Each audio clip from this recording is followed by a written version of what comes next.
Hello दोस्तों, welcome to YouTube channel. तो आप सबके मन में काफ़ी समय से ये इच्छा रही है कि भारत के अंदर जल्द से जल्द बुलेट ट्रेन चले ताकि आप लोग भी बुलेट ट्रेन का लुत्फ उठा सकें। जो लोग विदेश जाकर बुलेट ट्रेन की यात्रा नहीं कर सकते हैं, उनका ये मानना है कि कम से कम हमारे देश में होती तो हम भी बुलेट ट्रेन की यात्रा करते और अपना समय बचाते या फिर बुलेट ट्रेन में यात्रा का लुत्फ उठाते। लेकिन इस काम में बहुत देरी हो रही है, तो इसमें सबसे बड़ा जो टेक्निकल इशू आ रहा है वो मैं आज आपको इस वीडियो के अंदर बहुत अच्छे एग्जाम्पल के तरीके से बताऊंगा ताकि आपको बहुत अच्छे से समझ में आ सके। तो वीडियो को अंत तक ज़रूर देखिएगा और हाँ, वीडियो को लाइक ज़रूर कर दीजिए। चैनल पे नए हैं तो सब्सक्राइब करके ऑल कर दीजिए। तो सबसे मेजर इशू जो आ रहा है वो है फ्रीक्वेंसी का, क्योंकि हमारे देश के अंदर बुलेट ट्रेन जो आनी वो जापान से आनी है और जापान में जो फ्रीक्वेंसी इस्तेमाल होती है वो होती है 60 हर्ट्ज और हमारे इंडिया में जो फ्रीक्वेंसी यूज़ होती है वो होती है 50 हर्ट्ज। अब फ्रीक्वेंसी क्या होती है? तो फ्रीक्वेंसी जैसा कि आप स्क्रीन पे देख सकते हैं, जो हम लोग के घर में वोल्टेज आता है वो आता है 220 से 230 के अंदर वोल्टेज, ये वोल्ट होता है और इसी में होती है फ्रीक्वेंसी। तो फ्रीक्वेंसी क्या होती है कि एक सेकंड में जो वोल्टेज है वो अप डाउन एक वेव्स बनाता है। तो एक सेकंड के अंदर 50 बार बनाता है तो फ्रीक्वेंसी हो गई 50 हर्ट्ज। अगर एक सेकंड में 60 बार बनाता है तो फ्रीक्वेंसी हो गई 60 हर्ट्ज। लेकिन अब ये 10 का अंतर बहुत ज़्यादा अंतर हो गया। जापान में होती है 60 हर्ट्ज यूज़, इंडिया में होती है 50 हर्ट्ज यूज़।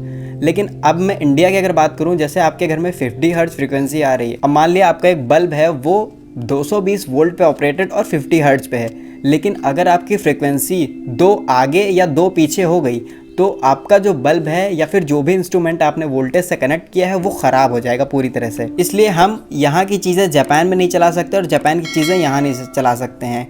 तो ये तो बात हो गई फ्रीक्वेंसी की। डिज़ाइन किया गया बुलेट ट्रेन को जापान के अंदर, वहाँ उन्होंने 60 हर्ट्ज के हिसाब से उसके अंदर जो ट्रैक्शन मोटर लगाई गई उसको डिज़ाइन किया। लेकिन भारत के हिसाब से उन्हें जो मोटर बनानी पड़ेगी वो बनानी पड़ेगी 50 हर्ट्ज के हिसाब से। तो आप एक एग्जांपल से समझिए, जैसे कि एक बिल्डिंग का है जो है स्ट्रक्चर डिज़ाइन किया गया कि ये जो बिल्डिंग है ये 12 मंजिल की बिल्डिंग है और इसको 4 पोल्स पे खड़ा करना है। तो एक आर्किटेक्चर ने डिज़ाइन किया है इसको, तो उसने सारी कैलकुलेशन की, फोर्स को मेज़र किया। ये सारी चीज़ें मेज़र करने के बाद उसने कंक्लूज़न निकाला कि चारों जो पोल्स हैं उस पर कितना कितना फोर्स आएगा और उनकी जो गहराई है वो कितनी ज़मीन के अंदर रखनी है।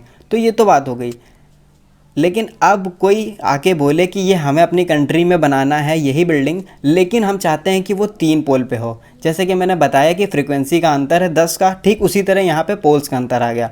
तो यहाँ पे अगर बोला जाएगा कि हमें 3 पोल्स के ऊपर खड़ा करना है इस बिल्डिंग को, तो वो जिस आर्किटेक्चर ने इसको बनाया होगा उसको फिर से कैलकुलेशन करनी पड़ेगी, सारी चीज़ें मेज़र करनी पड़ेगी और कई बार ये चीज़ें गलत भी होंगी, क्योंकि एक बार में इतनी बड़ी बिल्डिंग या फिर कोई इतना बड़ा प्रोजेक्ट जो डिज़ाइन होता है उसमें मिस्टेक्स आती रहती हैं। उसको कई लोग के ज़रिए चेक किया जाता है तब वो फाइनल स्टेज में पास होता है। तो फिर वही चीज़ होंगी कि जो आर्किटेक्चर है वो सारी चीज़ें देखेगा, फोर्स कहाँ पे कितना आ रहा है, अब डेप्थ में कितना ज़्यादा ले जाना है, क्योंकि पहले के अकॉर्डिंग अब चीज़ें बदल गई हैं कि 3 पोल पे हमें बिल्डिंग के स्ट्रक्चर को खड़ा करना है। तो ये था एक एग्जाम्पल। और इसी तरह जो बुलेट ट्रेन का प्रोजेक्ट है वो भी कहीं ना कहीं लटका हुआ है। जापान में जो फ्रिक्वेंसी यूज़ हो रही है वो होती है 60 हर्ट्ज और हमारे इंडिया में 50 हर्ट्ज यूज़ होती है।